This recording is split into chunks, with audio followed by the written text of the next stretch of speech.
Su micrófono.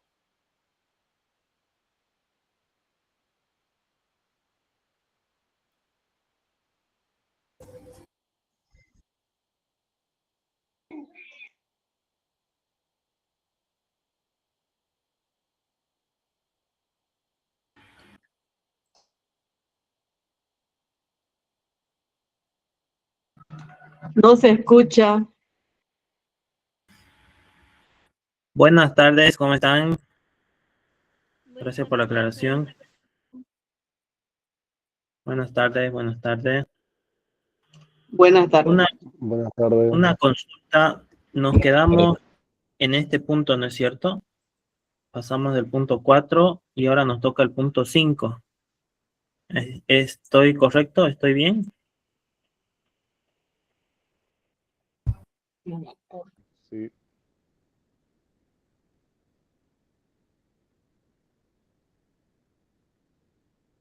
¿Sí?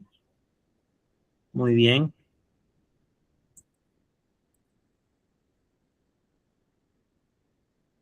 A ver, no creo que hayamos avanzado a esto. Avanzamos a este punto, ¿no es cierto? El punto número 5. Sí. Sí, ya había explicado eso ya.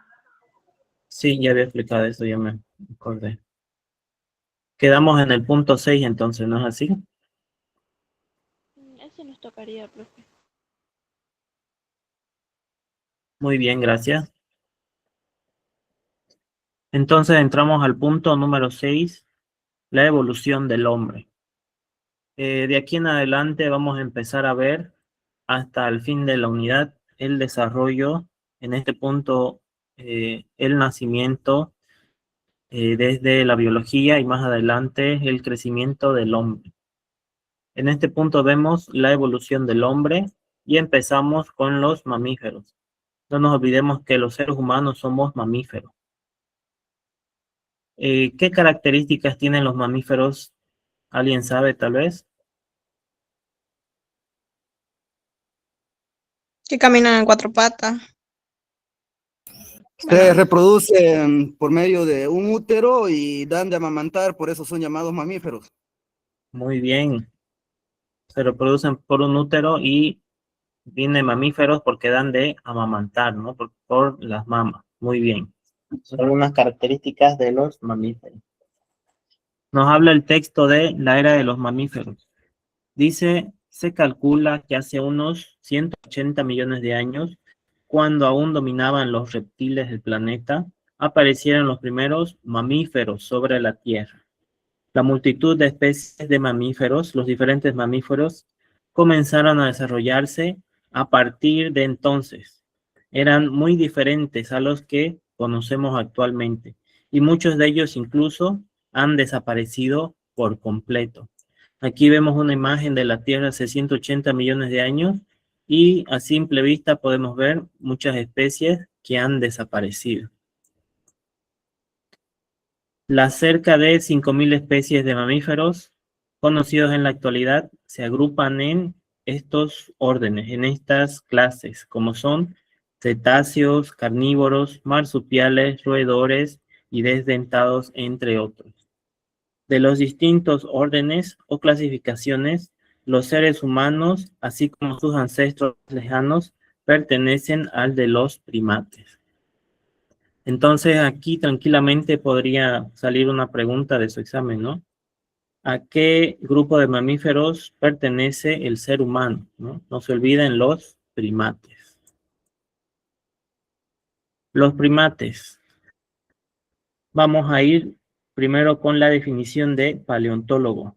El paleontólogo es un científico que estudia la vida pasada en la Tierra, lo que ya pasó, como a través de fósiles, de restos o rastros de organismos antiguos. El paleontólogo se encarga de revisar los restos, los fósiles, revisa las capas de la Tierra en busca de algunos restos de fósiles de animales que existieron en la antigüedad. Dice los primates. Para los paleontólogos, el punto de inicio de la historia de la humanidad empezó con la aparición de ¿quiénes? De los primates, hace unos 65 millones de años. Los primeros de ellos eran unos pequeños seres que empezaron a vivir en los árboles, en lugar de permanecer en el suelo como la mayoría de los mamíferos. La mayoría de los mamíferos estaban en el suelo, sin embargo, los primates se dedicaron a andar entre los árboles. Entre las especies que pertenecen a los primates están, además del ser humano, los simios, los monos y también las musarañas. Durante su desarrollo evolutivo, estos primates se hicieron de algunos rasgos especiales. Primero, una buena visión, manos con las que se pueden sujetar firmemente objetos y un cerebro relativamente grande. Aquí vemos algunos ejemplos. Aquí vemos un ejemplo de mono, un ejemplo de simio y arriba un ejemplo de musaraña. Por pertenecer a la misma familia, las diferentes especies de primates, en especial los monos y simios, guardan una similitud muy grande con el ser humano. Según algunos estudiosos, el último ancestro común entre el ser humano y el chimpancé, nuestro primo más cercano, existió hace 6 o 7 millones de años. En esta imagen tal vez no se vean muchas similitudes, tal vez sí, sin embargo, si vemos las manos podemos ver una mayor cantidad de similitudes. Aquí vemos la mano de un simio y la mano de un ser humano. Vemos que tiene 5 dedos al igual que nosotros y tiene un pulgar, ¿no es cierto? Separado del resto de sus dedos. Vemos también que puede tener un mejor agarre gracias a esta forma evolutiva. Y a la derecha vemos una imagen de una gorila bastante famosa en Estados Unidos que nació con una mutación, con una mano de un color similar a la de un ser humano. Como siempre, yo los animo a investigar. Puede ser el caso de esta gorila o otro tema que les interese por sus propios medios, porque siempre es bueno ser autodidacta, ¿no? Siempre es bueno investigar. Después de esta separación, apareció el primer homínido, que fue llamado Australopithecus, que posteriormente dio lugar al Homo habilis, el primer espécimen del género Homo, al que pertenecemos los seres humanos modernos. Aquí vemos unas imágenes de una pareja de un Australopithecus. Ahí vemos un ejemplo del Homo habilis y también una pareja de Homo habilis. Vemos unas características ya humanas, ¿no es cierto?, en esta especie.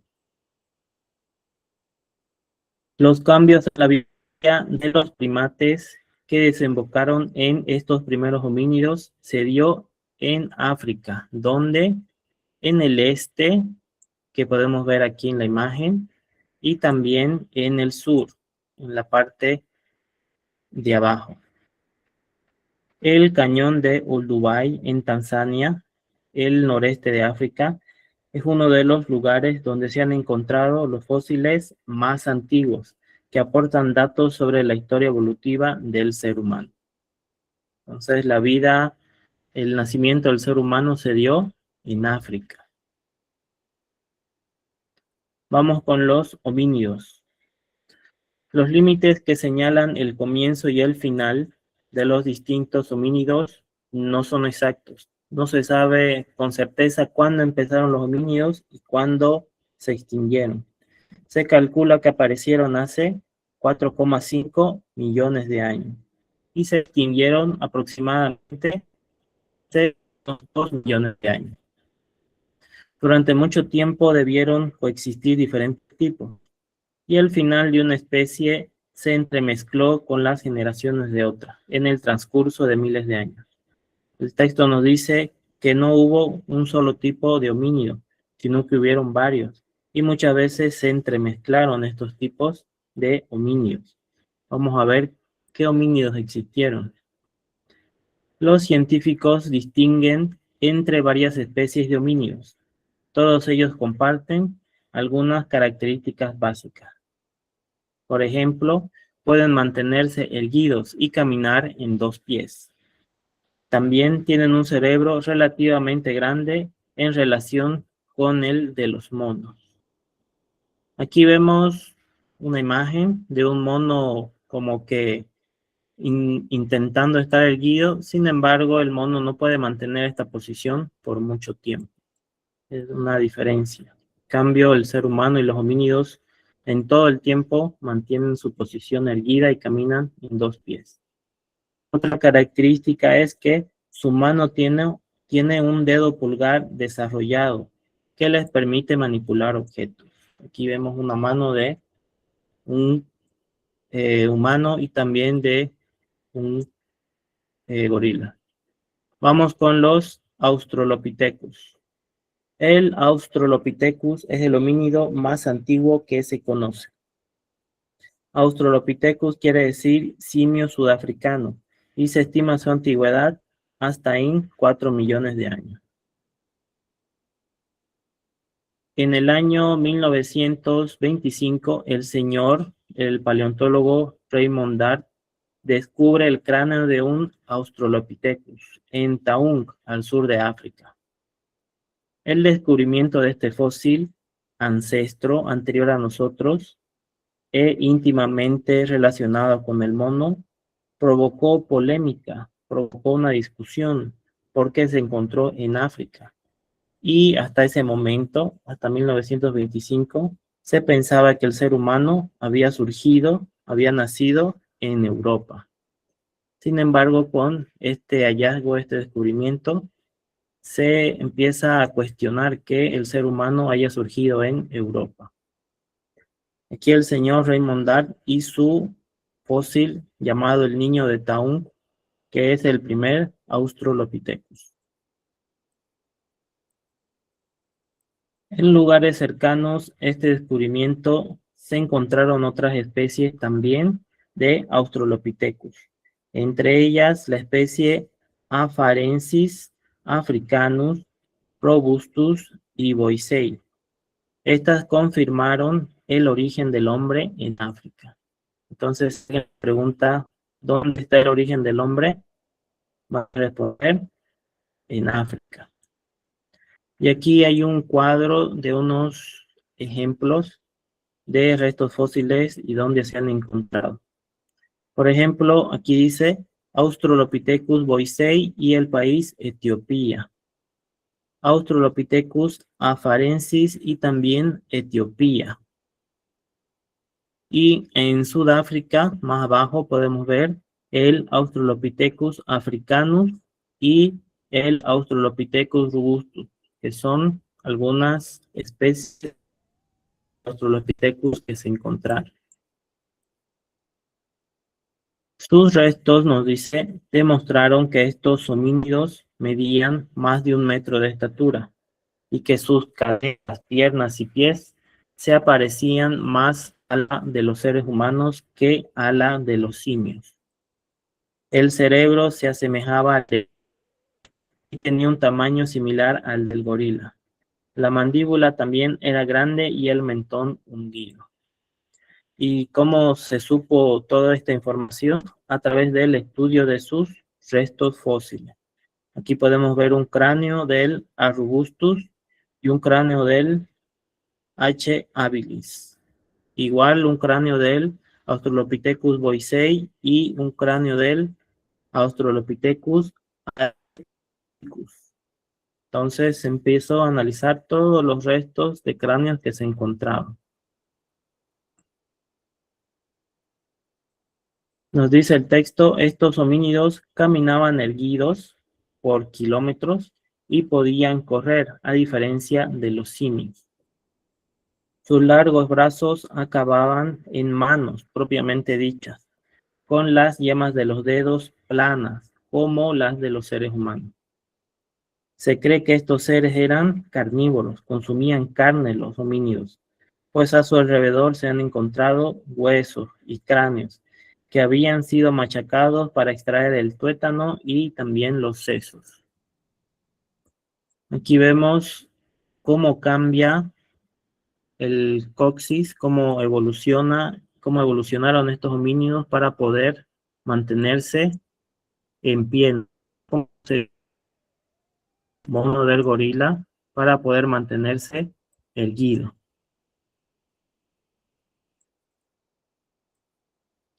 Quizás la especie más famosa de Australopithecus es la Australopithecus afarensis. ¿Por qué? Por el descubrimiento en 1974 en Hadar, en Etiopía, de los restos de Lucy, una mujer joven de la que se encontraron 52 huesos de un esqueleto, con una edad aproximada de 3,2 millones de años. Esta especie trepaba árboles, pero también podía caminar en 2 pies. A su derecha tenemos una imagen, una foto de este ejemplar, ¿no? Que es llamado Lucy. Y también se hizo una reconstrucción en la parte de abajo aproximada del rostro de Lucy. Una vez más los invito a buscar también en internet porque es muy interesante la historia de Lucy. Durante mucho tiempo se pensó en Lucy como la abuela de la humanidad, la tatara abuela de la humanidad, ¿no es cierto? Sin embargo, esta especie pudo haberse extinguido sin que a partir de ella se continuaran las ramas de la evolución humana. Aquí hay otra imagen aproximada, estimada de Lucy. El género Homo. La mayoría de los científicos aceptan que hay 2 grandes grupos o géneros de homínidos en los últimos 4 millones de años. Uno de ellos es el género Homo, que apareció cuando hace 2,5 millones de años y que incluye por lo menos 3 especies: el Homo habilis, el Homo erectus y también el Homo sapiens. Uno de los grandes misterios de los estudiosos es cuándo, cómo y dónde el género Homo reemplazó a los Australopithecus. ¿En qué momento este Homo habilis o el género Homo suplantó al Australopithecus que vemos en la parte de la imagen? ¿Y quién era este género Homo? ¿Qué características tenía? El árbol genealógico que representa la posible evolución del hombre, nos dice, es la imagen de aquí. Hace algún tiempo el diagrama hubiera sido una línea recta, pero en la actualidad los especialistas piensan que la situación fue más compleja. Se intenta hacer un árbol genealógico estimado del ser humano y se ve que algunas ramas no tuvieron tal vez continuidad, no tuvieron descendencia. Por ejemplo, aquí vemos el Australopithecus africanus que sube y sin embargo no tiene descendencia. Por otro lado vemos al Homo habilis que se transformó, que evolucionó al Homo erectus, y del Homo erectus salieron 2 tipos de especies de Homo: el Homo sapiens neanderthalensis o neandertal y el hombre actual, el Homo sapiens sapiens.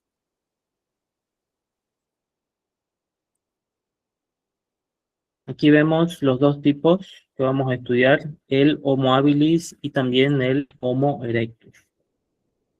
En zonas del este del África se encontraron restos de otros homínidos que existieron al mismo tiempo que los Australopithecus, lo que viene a demostrar que esta especie de homínidos no era la única sobre la Tierra hace 2 o 3 millones de años. Como los homínidos que se encontraron parecen mucho más hombres, entre comillas, son más similares al ser humano actual, se les ha puesto el nombre de Homo.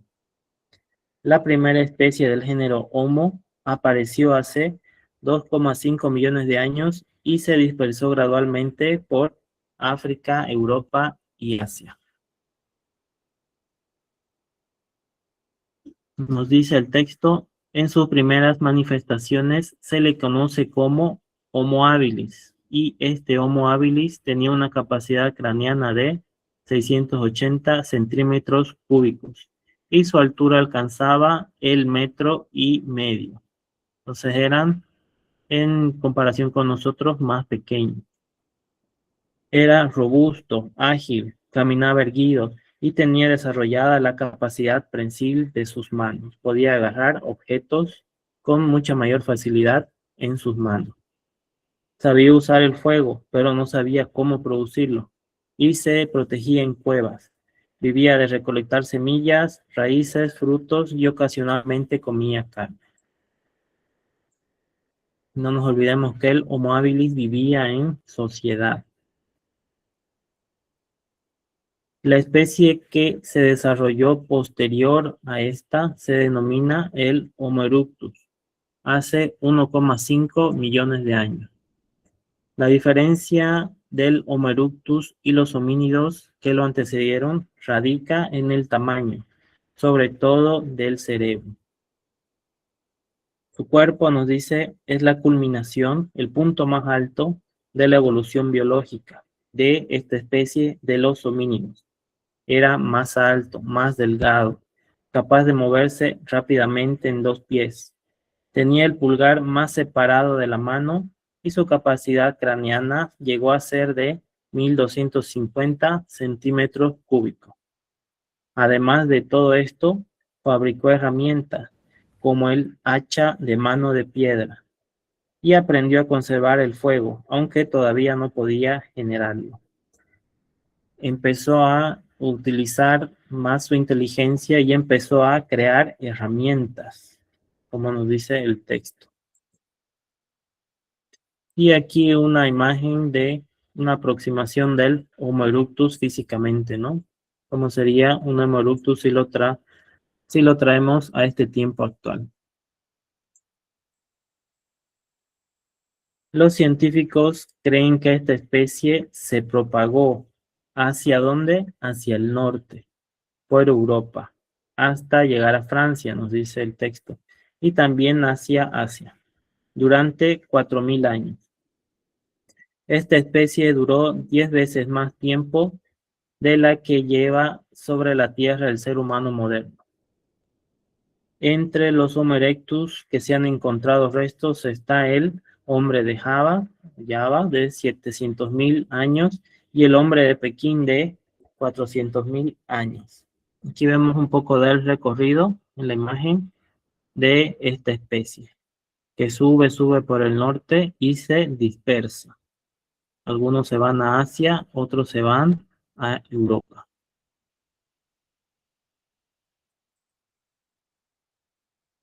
Y así entramos al Homo sapiens neanderthalis, que es una o más de las subespecies del Homo erectus que evolucionaron.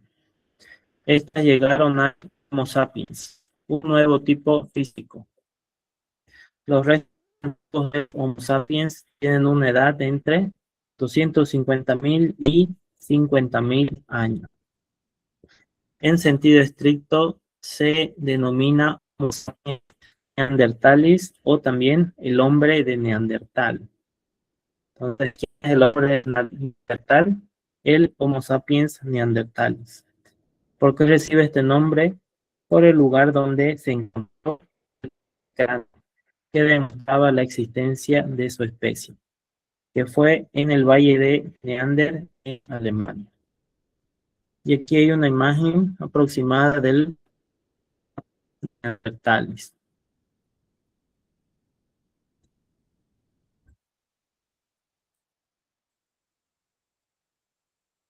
Muy bien, los hombres de Neandertal tenían esta característica de mayor tamaño y también el cráneo distinto al del Homo erectus.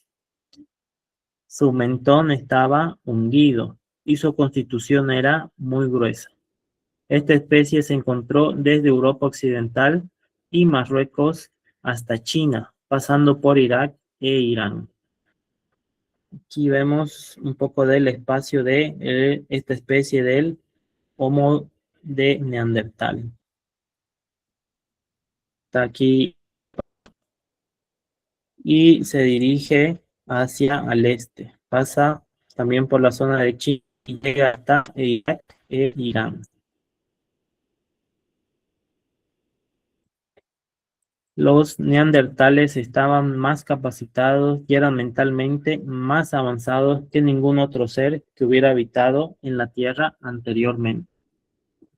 Esta especie vivió la última glaciación y se adaptó a ella como construyendo hogares, excavando en el suelo o en cavernas y manteniendo hogueras encendidas dentro de ellas.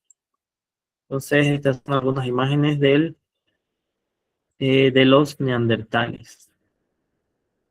Nos dice, esta especie humana vivió la última glaciación. Hubo un periodo que muchas partes de la Tierra se congelaron, entre ellas el estrecho de Bering, y el calor en toda la Tierra bajó. Entonces el ser humano o el neandertal tuvo que acostumbrarse, adaptarse a esta temperatura, a este medio ambiente. Los neandertales que vivían en las zonas del norte de Europa fueron cazadores y se especializaron en atrapar a los grandes mamíferos árticos, que son el mamut y también el rinoceronte lanudo, cuyos restos llevaban arrastrando hasta la entrada de sus cuevas, en donde los cortaban en pedazos.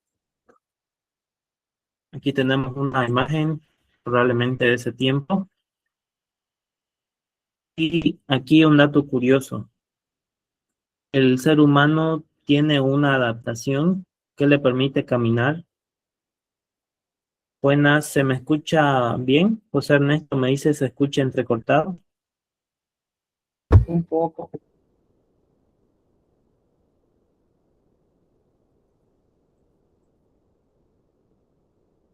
Un poco. Sí, me dice Leida. Se escucha un poco entrecortado cuando habla. Ok, me avisa si vuelve a pasar. Voy a revisar la señal de internet. Como les decía, hay una característica, un dato curioso aquí cuando se caza a los animales. El ser humano tiene una resistencia mucho mayor a la de otros animales. El ser humano puede caminar por kilómetros sin cansarse. Muchos animales tienen mayor velocidad a la nuestra, por ejemplo el leopardo, por ejemplo algunos tipos de aves, muchos peces. Sin embargo, el ser humano tiene la característica de la resistencia física al momento de caminar, al momento de recorrer. Entonces, ¿cómo cazaban a un mamut o un rinoceronte lanudo?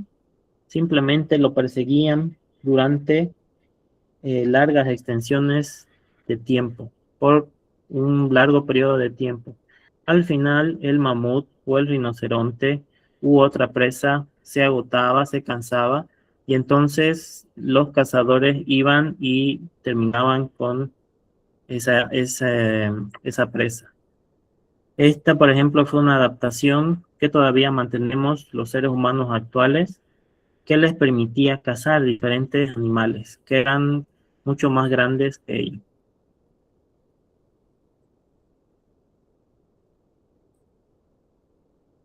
Muy bien, aquí nos dice, la caza de animales se la realizaba en grupos, nunca de forma individual.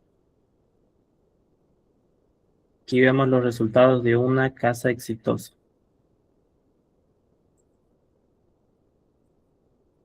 Los hombres de Neandertal se cubrían con pieles de mejores útiles de piedra que sus antepasados, nos dice el texto. Además, realizaban una actividad novedosa: enterraban a sus muertos con gran esmero. Por ejemplo, en Asia se encontró un niño de Neandertal enterrado entre un círculo de cuernos de animales. Aquí se empiezan a ver algunos cambios, ¿no?, entre el hombre de Neandertal y sus otros parientes de la especie Homo. Esta especie ya utilizaba la piel de los animales, utilizaban diferentes herramientas y, lo más importante, enterraban a sus muertos con gran esmero. ¿Por qué es importante la forma en que enterraban a sus muertos? Los muertos no solo eran enterrados cuidadosamente, sino que también el muerto era provisto de utensilios y comida. ¿Y por qué se le entregaría al muerto utensilios y comida? Es posible que los enterramientos y los vestigios de rituales en donde aparecen animales señalen algunos inicios de la religión. Tal vez en ese tiempo ya creían en una especie de continuación de la vida después de la muerte. Entonces los paleontólogos y otros científicos sospechan que estos rituales de enterramiento, el darse el trabajo de enterrar a un ser de su especie, señalaban que ellos creían en una continuación después de la muerte. Esto se puede decir que es los inicios de las diferentes religiones que conocemos, ¿no? Ya pensaban que había una vida después de la muerte. El Neandertal apareció de forma repentina y su lugar fue ocupado por el hombre moderno, hace unos 35.000 años. Aquí vemos una imagen del hombre de Neandertal y el hombre moderno. Vemos algunas diferencias como que el hombre de Neandertal es mucho más robusto, es más pequeño, su rostro también cambia, ¿no es cierto? Y el hombre humano es más alto, tal vez más ágil, pero no es tan robusto. Y aquí vemos una imagen de cómo se vería un neandertal en tiempos modernos. Así se vería un neandertal si posara para nosotros.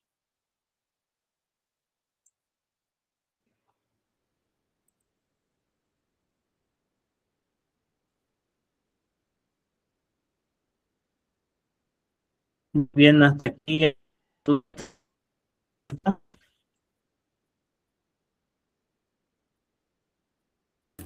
Profe, se le escucha entrecortado. Sí, ¿desde cuándo? ¿Desde el principio? ¿O en qué momento? No sé qué preguntó. Les preguntaba si tenían alguna pregunta o duda.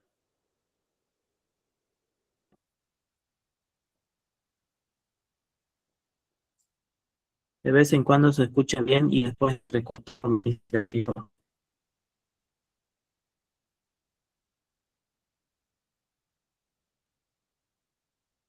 Muy bien, voy a revisar eso en un momento. Entrecortado, profe, pero se entiende. Muy bien, voy a revisar eso.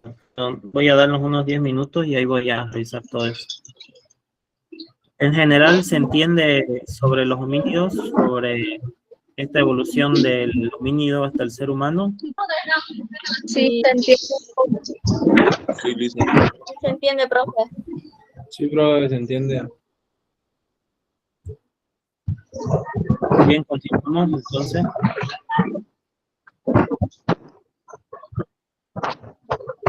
Entonces al Homo sapiens sapiens, que es el hombre actual. Jorge Albert, su micrófono, por favor. Desde el Neandertal vino el Homo sapiens sapiens, que es la especie a la cual pertenecemos nosotros, los seres humanos modernos. Se han encontrado restos de estos primeros miembros de esta rama, donde en el cercano oriente y también en los Balcanes, fechados entre 50.000 y 40.000 años antes de nuestra era. Aquí vemos una imagen de un Homo sapiens sapiens. Quizás avanzaron hacia el norte y occidente a medida que procedía el hielo. Estos seres humanos también cruzaron el estrecho de Bering, penetrando así en el continente americano, y llegaron a Australia hace unos 25.000 años. Aquí podemos ver un mapa de las diferentes migraciones de este Homo sapiens sapiens. Se estima que a través de Asia atravesaron Durante ese periodo, este espacio estaba congelado y el Homo sapiens sapiens atravesó este espacio y penetró en el norte y pasó por la central hasta llegar a América del Sur. Esta es la teoría más aceptada sobre el Homo sapiens. Disculpe, licencia, otra vez se le escucha así entrecortado. No sé si es mi señal o la suya. Y más grave.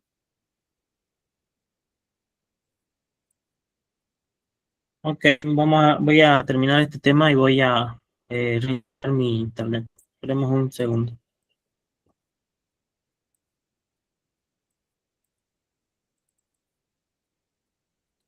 O si no, denme un segundo.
Se corta, ¿no?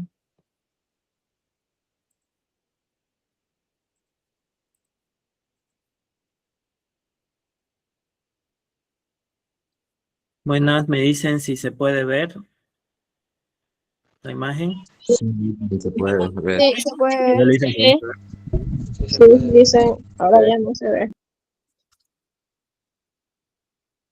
no se ve. ¿Se ve? No se ve. Dejó de aparecer, dice. No se ve nada. Sí. ¿Se ve? Ahora sí. Sí, ya apareció Sí, la imagen. ya se ve.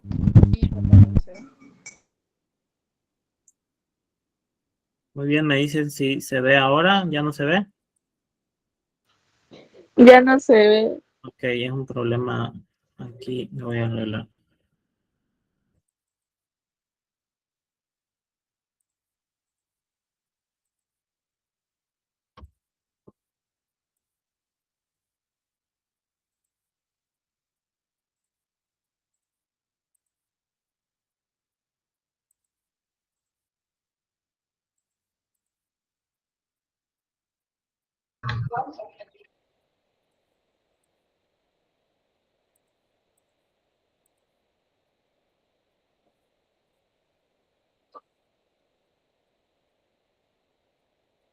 Muy bien, ahora se ve. Vamos a dejarlo así entonces.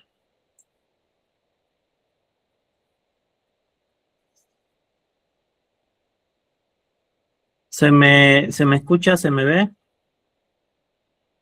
Sí, profe. Muy bien. Sí. Entonces continuamos. Estamos viendo esto y vamos a ver esto de aquí.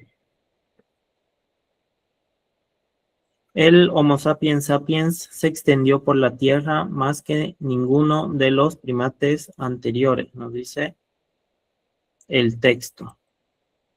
Un grupo prehistórico de esta especie fueron los hombres de Cro-Magnon, hace 32.000 años, llamados así por la cueva cercana a la aldea de Francia, o Les Eises, en Francia, donde fueron hallados sus restos óseos, sus huesos.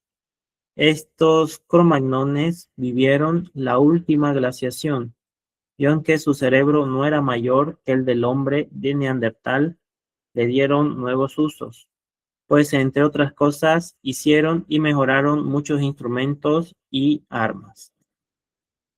Los cromagnones son también los artistas más antiguos.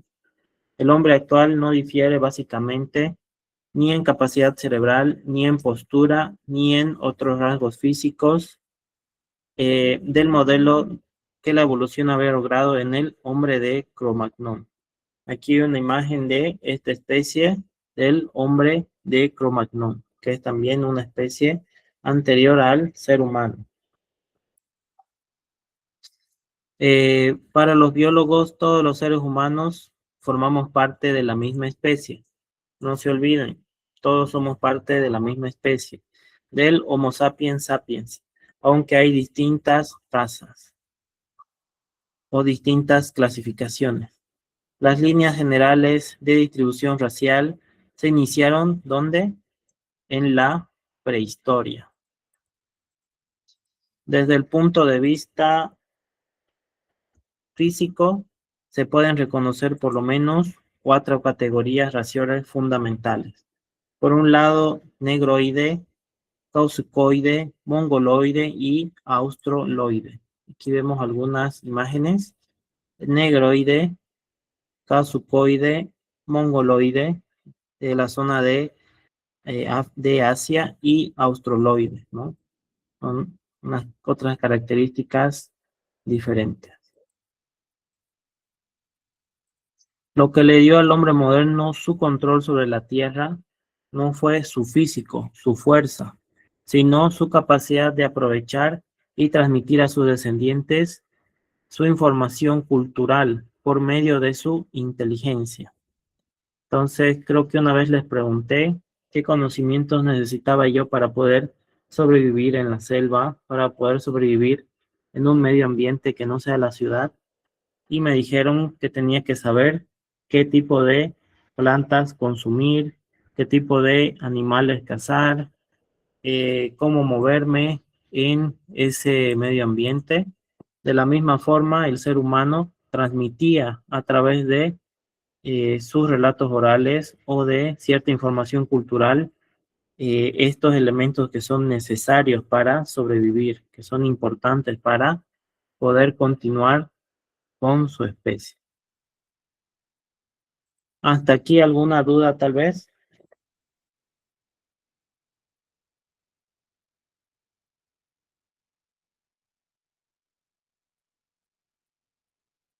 ¿Podría volver a explicar lo de la distribución? ¿Distribución de qué, perdón? ¿De una especie? Sí, esa parte de los negroides y tal, creo. Claro. Aquí vemos que para los biólogos todos los seres humanos somos parte de la misma especie. No hay una especie blanca, una especie morena o una especie asiática. Todos somos parte del Homo sapiens sapiens. Sin embargo, hay distintas razas. Aquí vemos algunos tipos de esta clasificación de razas que nos dice el texto, en la que podemos ver negroide, aquí con las características físicas, color moreno, ojos negros y cabello negro. Tosucoide, de color blanco, con cabello rubio y ojos de colores claros. Y mongoloide con cabello negro, rasgos físicos asiáticos y tal vez un color de piel más amarillo. Y también el australoide con mayor pelo, con mayor vello facial y con una cara más redonda. Esta, por ejemplo, puede ser una de las preguntas que les pueden hacer a ustedes. Lisa, ¿será que puede repetir lo que dijo de pan negroides? Es que se me fue el internet.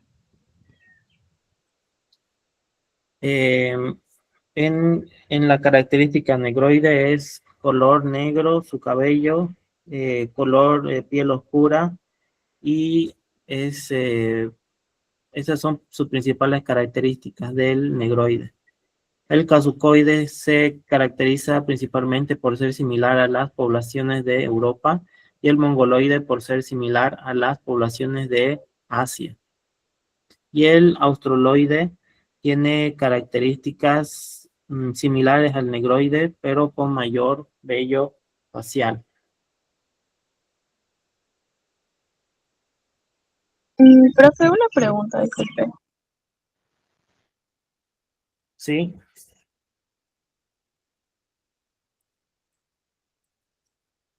En sí, lo de la evolución comenzaría desde la especie del Australopithecus. Es que antes de eso usó otro nombre de Homo, algo así, y no lo entendí en esa parte, por favor.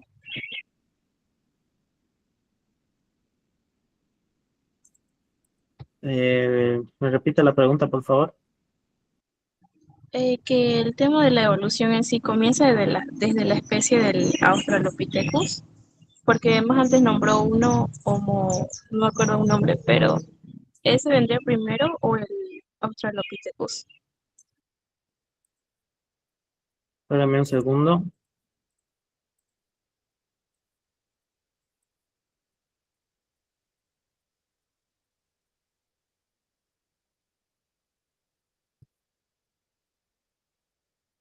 Ya no la puedo compartir con normalidad.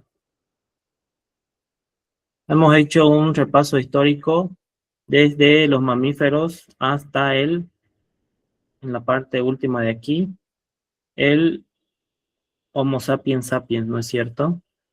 La evolución del ser humano para llegar al ser humano moderno, primero se inicia con los mamíferos y después, si retrocedemos hasta atrás, empezamos con los homínidos, ¿no? Y estos homínidos empiezan hace 4,5 millones de años aproximadamente. Dentro de estos homínidos hay unas características, por ejemplo, pueden mantenerse erguidos y caminar en dos pies. También tienen un cerebro relativamente grande en relación con el de los monos y su mano tiene un dedo pulgar que les permite manipular objetos. Estos homínidos, dentro de la familia de los homínidos encontramos el Australopithecus, que quiere decir simio sudafricano. Después del Australopithecus vamos a encontrar el género Homo, ¿no? Se les llama Homo porque son muy parecidos al hombre actual.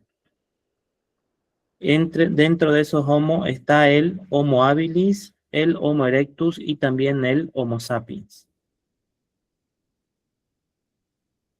Aquí vemos al Homo habilis y también al Homo erectus. Los primeros especímenes del género Homo aparecieron hace 2,5 millones de años y se dispersaron por África, Europa y Asia. Aquí vemos algunas características del Homo habilis. Su capacidad craneana, su altura que alcanzaba el 1,55 centímetros. Se menciona que era robusto, ágil, caminaba erguido y tenía desarrollada la capacidad prensil de sus manos. Podía agarrar objetos con el pulgar y podía utilizarlos de determinada forma. Sabía utilizar el fuego, no podía producirlo y se protegía en cuevas. Vivía de recolectar semillas, raíces, frutos y ocasionalmente comía carne. Posterior a este Homo habilis está el Homo erectus, es su sucesor. Este estuvo hace unos 1,5 millones de años. La diferencia entre el Homo erectus y los homínidos anteriores a él radica en el tamaño, sobre todo de su cerebro. Nos dice que era el más alto, el más delgado y capaz de moverse rápidamente en 2 pies. Tenía su pulgar más separado de la mano y su capacidad del cráneo, su tamaño del cráneo, era de 1250 centímetros cúbicos. Además de ello, utilizaba herramientas como el hacha de piedra y aprendió a conservar el fuego, aunque no podía todavía generar. Después de este Homo erectus, viene el Homo sapiens neanderthalis. Esta es una o más de las subespecies del Homo erectus que evolucionaron hasta llegar a el Homo sapiens. Los restos más antiguos del Homo sapiens tienen una edad entre 250.000 y 50.000 años. Se le denomina Homo sapiens neanderthalis o el hombre de Neandertal. ¿Por qué? Por el lugar donde se encontró su especie, el valle de Neander en Alemania. Aquí nos muestra un poco de cómo se dividió, hacia dónde se dirigió este hombre de Neandertal. Y nos señala también que estaba más capacitado y que eran mentalmente más avanzados, más desarrollados. Esta especie vivió la última glaciación, el último periodo de frío extremo, y se adaptó a ella construyendo hogares, excavando en el suelo o en cavernas y manteniendo hogueras encendidas dentro de estas cavernas, dentro de estos espacios. Aquí nos habla un poco de la caza, de su alimentación del hombre de Neandertal, que cazaba mamut y también cazaba al rinoceronte lanudo.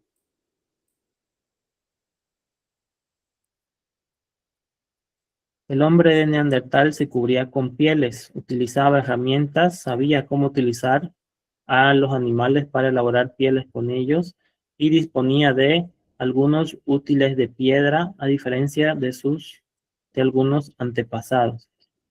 También enterraba a sus muertos con gran esfuerzo.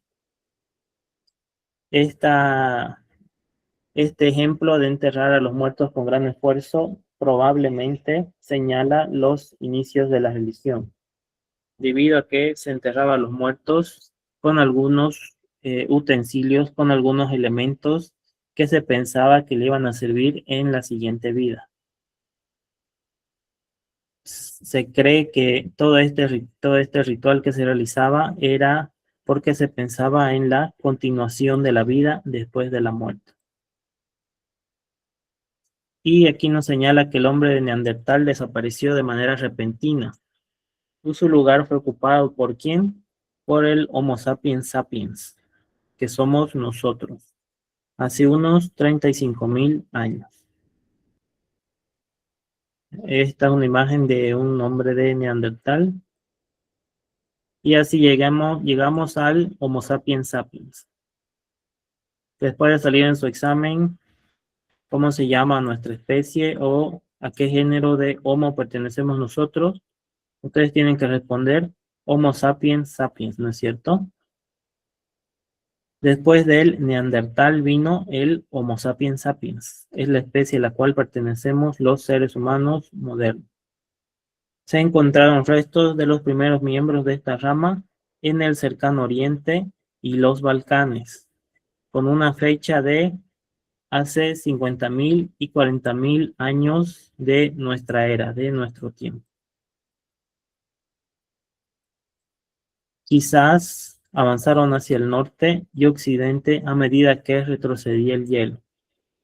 Se cree que este tipo de especie, el Homo sapiens sapiens, atravesó el estrecho de Bering, este espacio aquí que une la parte de Rusia con la parte de Canadá, y a través de ese pasaje se dispersó por el continente americano.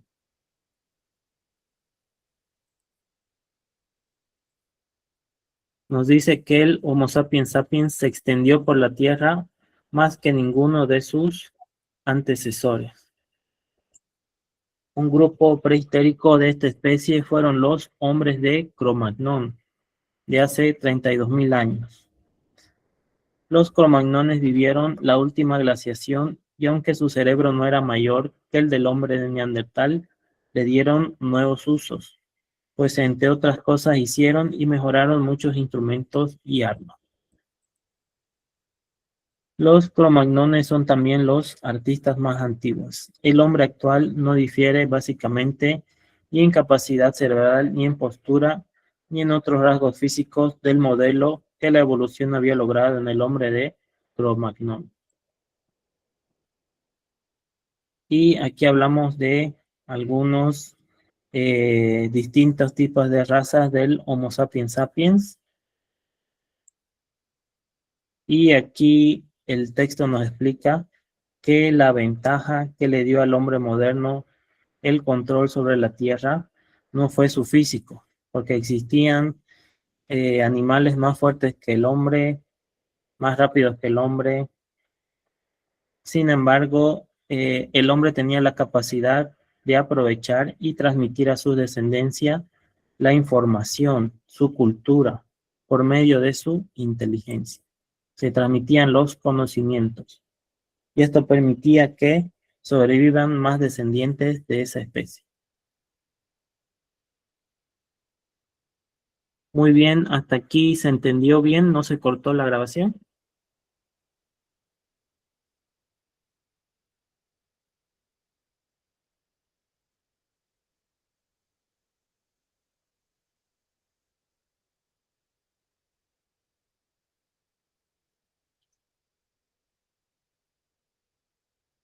Buenas, ¿se entendió bien?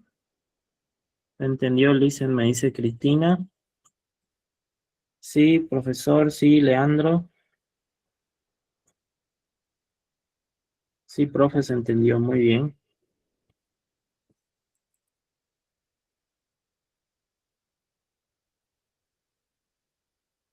Muy bien, perfecto, entonces.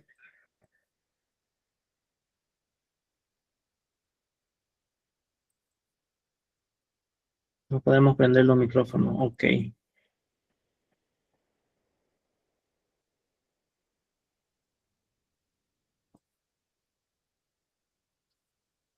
Muy bien, entonces entramos al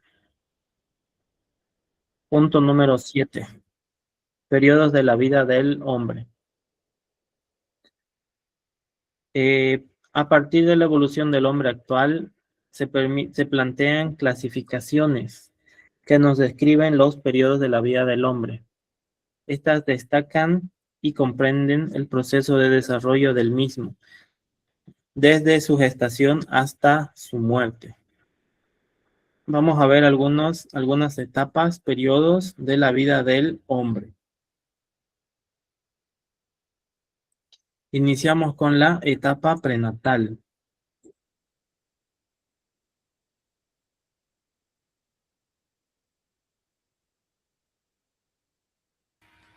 Esta inicia desde la concepción hasta el parto. Se caracteriza por la formación de los órganos y la estructura corporal básica. Crecimiento físico acelerado, mayor vulnerabilidad ante las influencias ambientales. La etapa prenatal es antes del nacimiento, prenatal. Esta etapa aquí inicia con la fecundación del espermatozoide y el óvulo, ¿no es cierto? Aquí se divide en cigotos y empieza a formarse, a construirse el futuro ser humano. Empieza a crearse el feto, ¿no es cierto? Poco a poco hasta llegar a las 9 semanas, donde es el nacimiento. También tenemos la etapa de los primeros pasos, que es desde el nacimiento hasta los 3 años. El recién nacido es dependiente, pero competente, nos dice el texto. Los sentidos funcionan desde el nacimiento. Tiene el sentido del gusto, del olfato, de la visión, todos los 6 sentidos, los 5 sentidos, perdón, y el crecimiento físico y el desarrollo de las habilidades motoras son muy rápidas. Hay una presencia de la habilidad para aprender, incluso desde las primeras semanas de vida. En esta etapa de los primeros años, de los primeros meses, el ser humano es dependiente, ¿no es cierto? ¿De quién? De sus padres. Todos los seres humanos al momento de nacer somos dependientes de nuestros padres. Nuestro desarrollo motriz especialmente empieza a mejorar con el tiempo. También empiezan a comprender, a intentar comprender algunos fenómenos que pasan a su alrededor. Intentan repetir palabras, ¿no es cierto? Intentan movilizarse, moverse. Empiezan a intentar gatear, a intentar caminar. Tienen esa curiosidad por aprender lo que existe alrededor. Intentan utilizar todos sus sentidos para comprender lo que sucede a su alrededor. Al final del primer año se forman los lazos con los padres y los demás. La autoconciencia se desarrolla durante el segundo año. El habla y la comprensión se desarrollan con rapidez. Se incrementa el interés en otros niños. Nos dice, al final del primer año se construye una relación con los padres y con los demás. El bebé entonces tiene un apego hacia los padres, ¿no? Se alegra cuando llega uno de sus padres y se entristece cuando uno de sus padres se va. También se desarrolla una conciencia de sí mismo.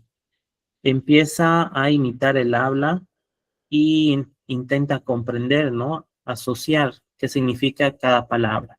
Aquí nacen las primeras palabras del bebé, ¿no es cierto? Y se incrementa, se interesa por sociabilizar con otros niños de su edad. Tenemos también la etapa de la primera infancia. Desde los 3 hasta los 6 años. Todavía la familia es el centro de la vida, aunque otros niños empiezan a ser importantes. Aumentan la fuerza y las habilidades motrices finas y gruesas. Se incrementa el autocontrol, el cuidado propio y también la independencia. Existe una mayor inventiva, una mayor inteligencia en los juegos. Nace la creatividad y también la imaginación. La inmadurez cognitiva conduce a algunas ideas que parecen ilógicas, que no tienen sentido acerca del mundo. El comportamiento es bastante egocéntrico, centrado en ellos, ¿no? Todo quieren para ellos. Aunque crece la comprensión de la perspectiva de otras personas. Aquí, por ejemplo, nos dice, la inmadurez cognitiva conduce a ideas ilógicas acerca del mundo. Yo conocí a un bebé que pensaba, por ejemplo, que la tarjeta del banco o el celular, solamente con eso se podía pagar todo, ¿no? O que algunas ideas ilógicas que se le daba el celular, lo mostraba a otra persona, directamente le entregaba productos o le daba cosas, ¿no? Entonces le preguntaron cuál era su regalo de Navidad y su regalo de Navidad que pedía era la tarjeta, ¿no? Para poder comprar cosas. No tenía el conocimiento todavía de el QR o de algunas transacciones bancarias, ¿no es cierto? El comportamiento es bastante egocéntrico, nos dice. En esta etapa, todavía el niño de 3 a 6 años quiere que todo se mueva alrededor de él, que todo se realice por él y todo lo quiere para él, ¿no es cierto?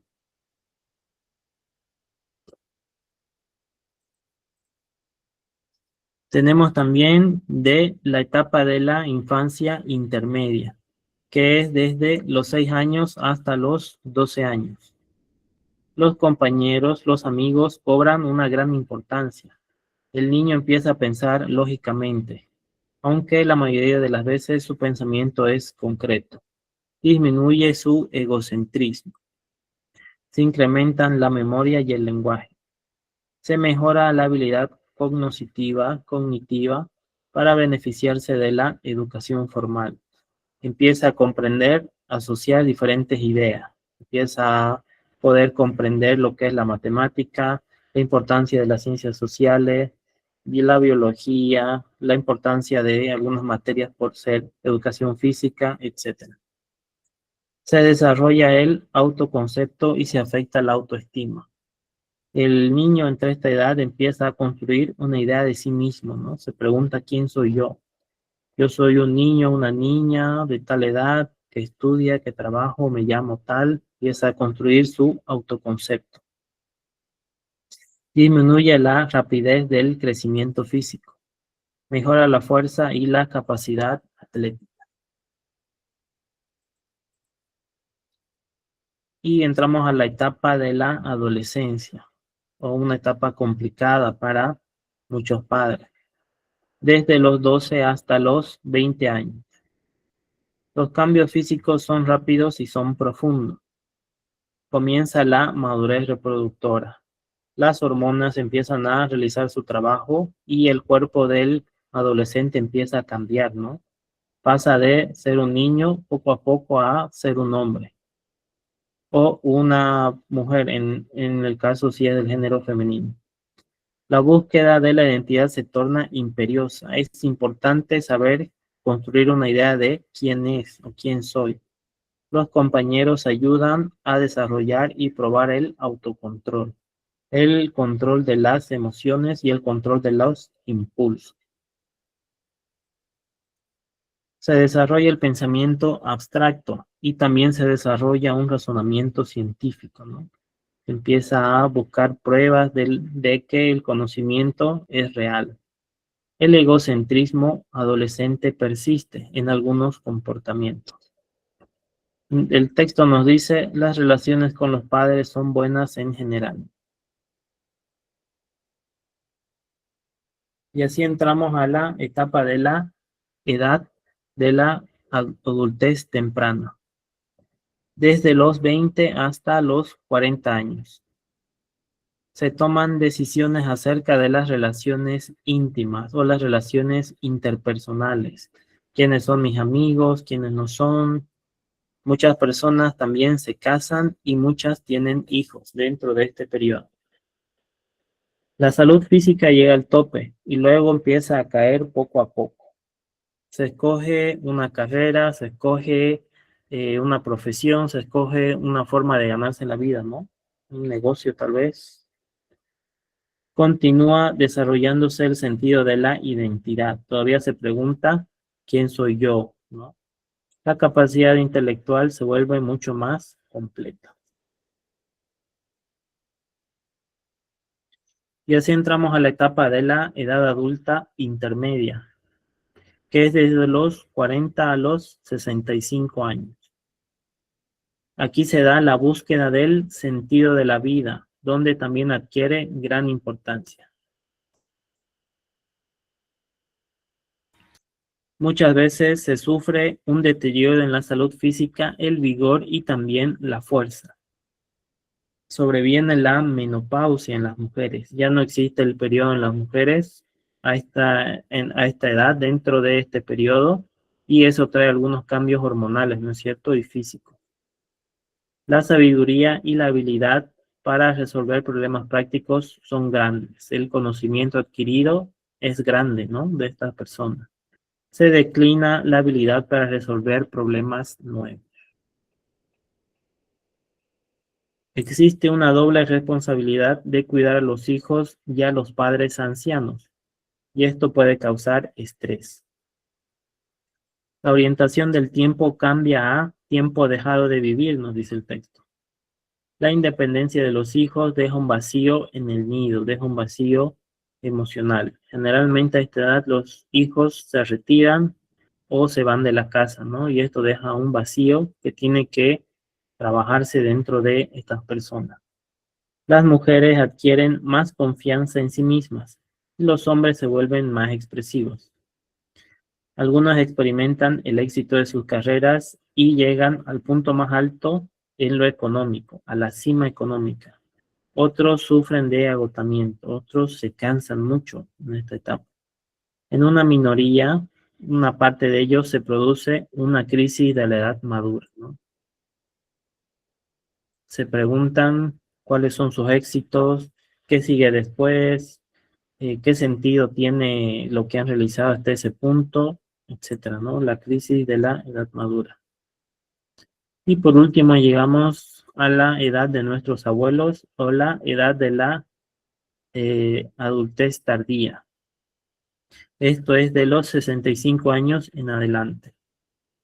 La mayoría de las personas, aún estando saludables y activas, pero de algún modo la salud y las habilidades físicas decaen. La mayoría de las personas mantienen la mente despierta, se mantienen todavía conscientes de lo que sucede a su alrededor. No obstante, la memoria y la inteligencia se van deteriorando poco a poco y la mayoría de las personas se encuentra algunas maneras de compensarla.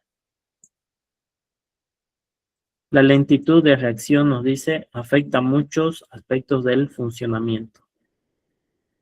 Hay una necesidad de afrontar pérdidas en muchas áreas. Se empieza a perder control sobre algunas facultades del cuerpo, algunas capacidades físicas, algún espacio de la memoria, algunas actividades que antes realizaban ya no las pueden realizar. Y también se da una pérdida de los seres familiares, debe ser, de los seres cercanos, ¿no? En esta etapa, las personas que son mayores poco a poco ven fallecer a personas cercanas, ¿no? Por la edad. La jubilación, nos dice, deja más tiempo libre, pero reduce los recursos económicos. Ante la inminencia de la muerte, se siente la necesidad de encontrarle su propósito a la vida. En esta etapa, la mayoría de las personas ya están jubiladas, están libres, están descansando, ¿no? Sin embargo, tienen mucho tiempo libre y muchos no saben cómo manejar ese tiempo libre. También tienen que enfrentarse a un hecho natural, que es el hecho de la muerte, ¿no? Y ellos buscan encontrarle un sentido a la vida. En esta etapa ya no es importante los temas económicos, sino lo que se busca es tener compañía, lo que se busca es encontrarle un sentido a la vida. Entonces, si ustedes tienen personas mayores, conocen a personas mayores, el mejor regalo que pueden hacerle es su visita o hablar con ellos, ¿no? Buscarlos o charlar con ellos. A esta edad, un auto o el último iPhone ya no es su prioridad, ¿no es cierto? Su prioridad es la compañía.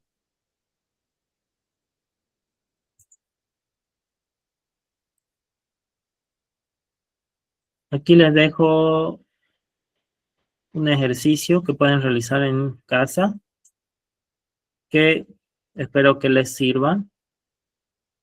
El número 1 dice, escriba su punto de vista sobre la evolución del ser humano. Y el número 2, realiza un esquema que represente los principales periodos de la vida del hombre, ¿no? Aquí la etapa, la edad y también sus características.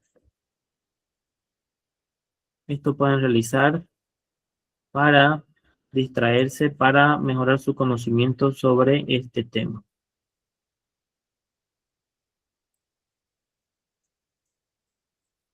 Muy bien, aquí les pregunto, ¿en qué etapa se encuentran ustedes? ¿Qué me dicen? ¿En qué etapa del periodo de la vida del hombre se encuentran ustedes?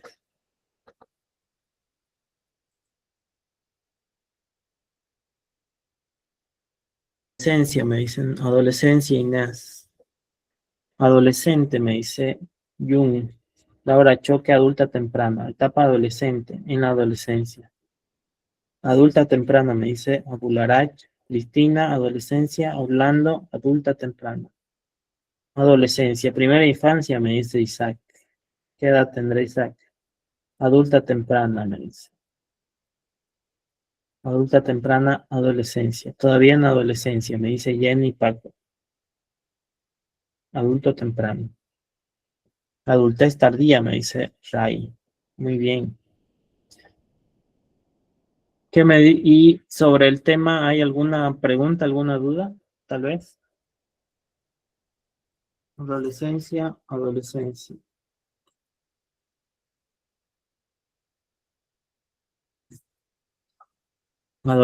me dice Mariel.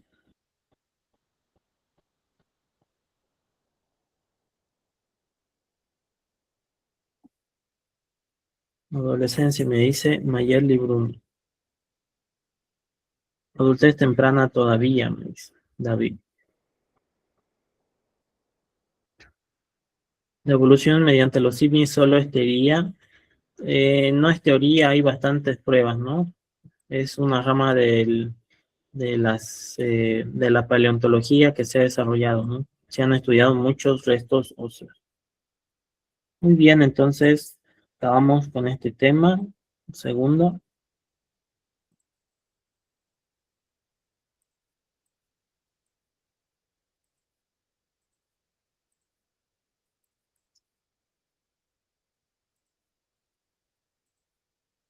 Denme un segundo.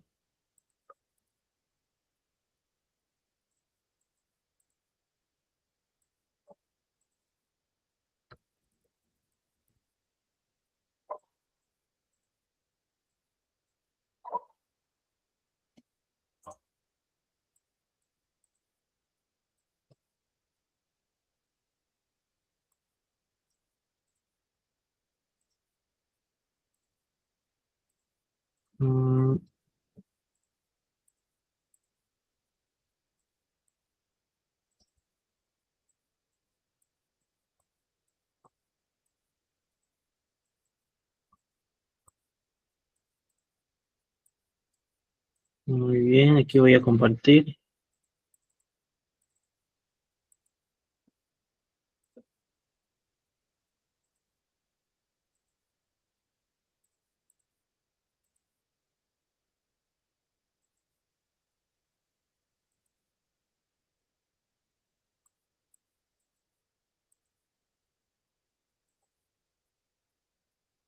Se corta, ¿no?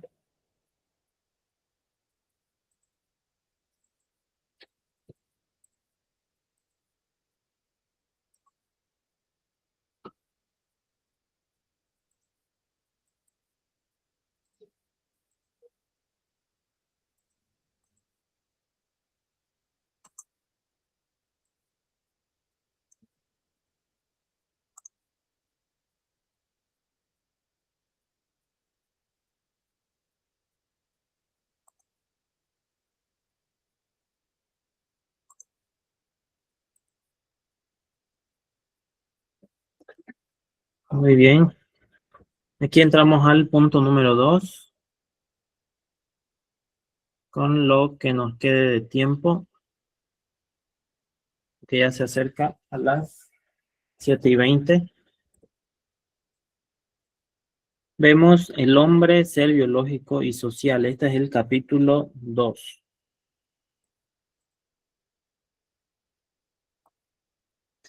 Aquí vamos a iniciar con una frase que dice: todo acto humano es a la vez totalmente biológico y totalmente cultural. ¿Qué será que significa esta frase?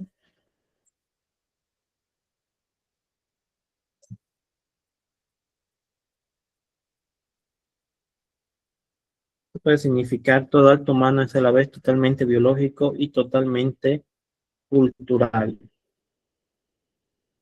Esto significa que comer, dormir o reproducirse son instintos biológicos, no son necesidades que tenemos. Todos tenemos una necesidad de comer, dormir, de reproducirse también. Pero ¿cómo lo hacemos? Tal vez los horarios, las recetas, los rituales, eso es social. Eso es algo en lo que influye la sociedad. Muy bien. Definiciones, nos dice el punto 1. Todos los seres vivos tienen una manera de vivir que depende de su estructura y fisiología, también del tipo de ambiente en el que viven. De manera que los factores físicos y biológicos se combinan, se juntan para formar una gran variedad de ambientes en distintas partes de la biosfera. ¿Qué es biosfera? Es una capa de la Tierra donde existe vida, incluyendo los organismos y sus entornos físicos. Aquí se refiere que todos los seres vivos tienen una determinada forma de vivir, pero que los ambientes, el espacio en el que ese ser vivo está, va a influir mucho en su estructura y en su fisiología.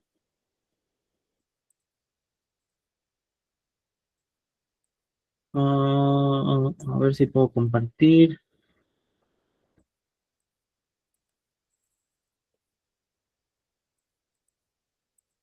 No me pueden ver, ¿no?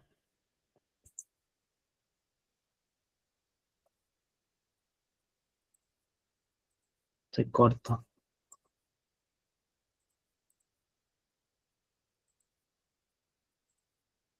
Muy bien.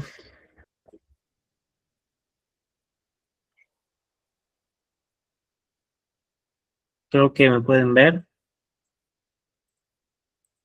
Aquí, por ejemplo, nos dice el texto: así, la vida de un ser vivo está estrechamente ajustada a las condiciones físicas de su ambiente y también a las bióticas, es decir, a la vida de sus semejantes y de todas las otras clases de organismos que integran la comunidad de la cual forma parte. Cuando nos dice la vida de un ser vivo está estrechamente con sus condiciones de vida física, vemos algunas adaptaciones, ¿no?, que han realizado algunos animales gracias a su entorno físico. Aquí vemos, por ejemplo, a la derecha, un lagarto de hocico de pala o lagarto cornudo, que parece que está bailando, ¿no? Sin embargo, en realidad, levanta sus patas para evitar el calor extremo del desierto. De igual forma, vemos al camaleón, que cambia de color para cazar, porque caza algunos insectos, o para evitar algunos depredadores. Entonces, estos seres vivos están su vida, sus adaptaciones ajustadas a las condiciones físicas de su ambiente.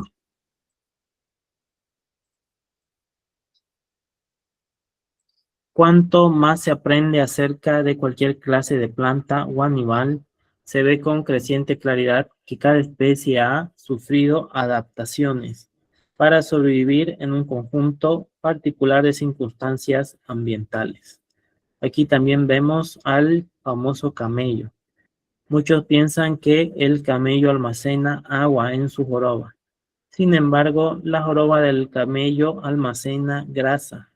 Esta grasa la metaboliza, la utiliza para obtener energía y agua en el desierto. Esta es una adaptación de esta especie, de este animal.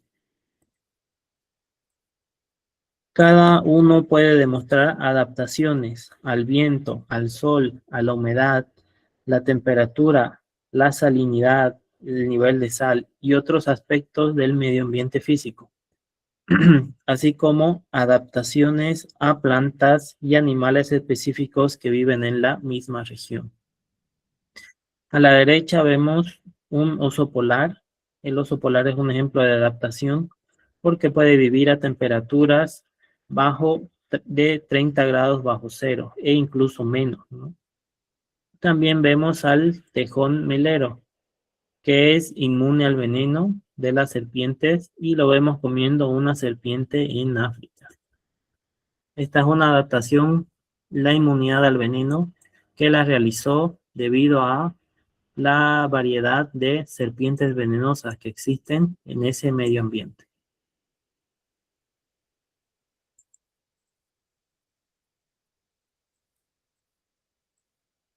La ecología se ocupa del estudio científico de las interrelaciones, de la relación entre los organismos y sus ambientes, y por tanto de los factores físicos y biológicos que son influidos por ello.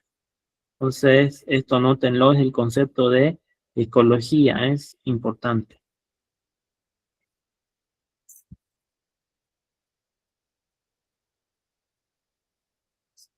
Las relaciones entre los organismos y sus ambientes no son sino el resultado de la selección natural, de lo cual se desprende que todos los fenómenos ecológicos tienen una explicación evolutiva.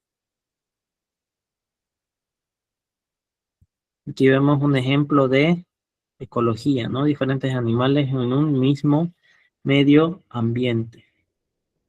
Nos dice que todo lo que sucede dentro de un medio ambiente tiene una explicación evolutiva. Muchas cosas, muchos animales y sus comportamientos, sus colores, sus cambios, sus actividades tienen una explicación biológica, una explicación evolutiva. A lo largo de los más de 3.000 millones de años de evolución, la competencia engendrada por la reproducción y los recursos naturales limitados ha producido diferentes modos de vida que han minimizado la lucha por el alimento, el espacio vital, el cobijo y la pareja. Aquí vemos que durante 3.000 millones de años hubo esta competencia, ¿no? ¿Por qué? Por comida, por el espacio, por un espacio donde vivir o donde dormir, el cobijo, y también por un sentido de reproducción, por la pareja. El resultado de esta lucha son las formas de vida que conocemos, las especies en animales y plantas. También podemos definir el término ecología como el estudio de las relaciones mutuas de los organismos con su medio ambiente físico y biótico. Por favor, este concepto también anotarlo, el otro concepto de ecología. Este término está ahora mucho más en la conciencia del público, porque los seres humanos comienzan a percatarse de algunas malas prácticas ecológicas de la humanidad en el pasado y en la actualidad. ¿Qué prácticas ecológicas negativas podemos ver hoy en día? ¿Alguien me puede decir? Algo que afecte al medio ambiente, actividades que afecten al medio ambiente. Quema de basura, me dice Santi. Muy bien. Esa es una. La quema de árboles, los aerosoles, el humo de los autos. Casa, me dicen, muy bien. Tala de árboles, muy bien, que sería la deforestación. Botar la basura en la calle, contaminación de desechos, mar o el océano, contaminación industrial, muy bien. Algunas acciones humanas que dañan el medio ambiente son la contaminación, ¿no es cierto? Ya sea por aire, agua o por químicos. La deforestación, que es la tala de árboles sin ningún control. Y también algunas veces el uso de combustibles fósiles, ¿no? Porque generan contaminación, el uso excesivo. Antes se usaba en exceso el carbón y se estima que eso también generaba un impacto ambiental muy grave. Gabriela levantó la mano, ¿sí?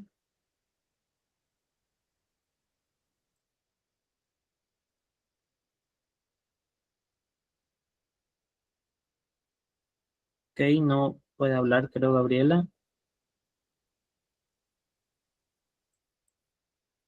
Ok, vamos a continuar un poco antes de dejarlo.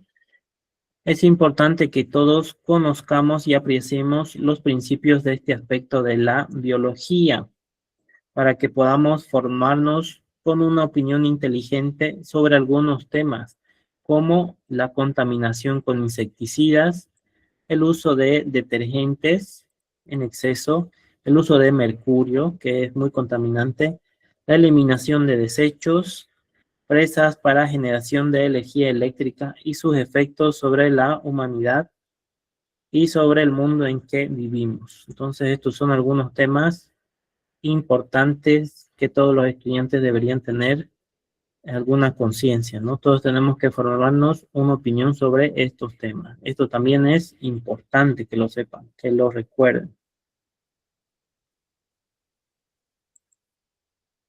La voz griega oikos significa casa o lugar para vivir, y ecología, oikos logos, es literalmente el estudio de los organismos en su hogar, nos dice el texto, en su medio ambiente nativo. El término fue propuesto por el biólogo alemán Ernst Haeckel en el año 1869, pero muchos de los conceptos de ecología son anteriores al término en un siglo o más. Entonces, si les preguntan qué es ecología, van a decir, oikos significa casa o lugar para vivir, y ecología es el estudio de los organismos en su hogar. Eso van a responder. Muy bien, ¿hasta aquí alguna pregunta, duda tal vez?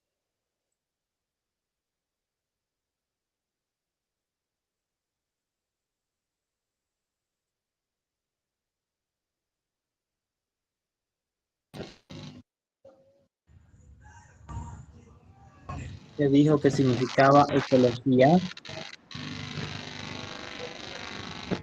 ¿Hay alguien con...? Muy bien, ecología, por favor, en sus micrófonos. Ecologías es el estudio de los organismos en su hogar, el estudio de los organismos en su medio ambiente nativo. Eso significa ecología. Oikos significa casa y ecología, el estudio de organismos en su hogar. Oikos logos o ecología, así nos señala el texto. El estudio en su hogar, estudio de organismos en su hogar. Esto lo propuso el señor Ernst Haeckel en 1869.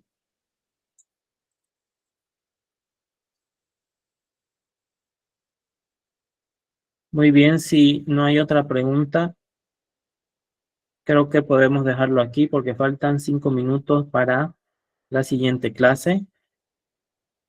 No sé si está la coordinadora presente. Buenas noches, sí. Podemos continuar con la siguiente clase. Muy bien. Entonces, con el permiso de la coordinadora, los dejo.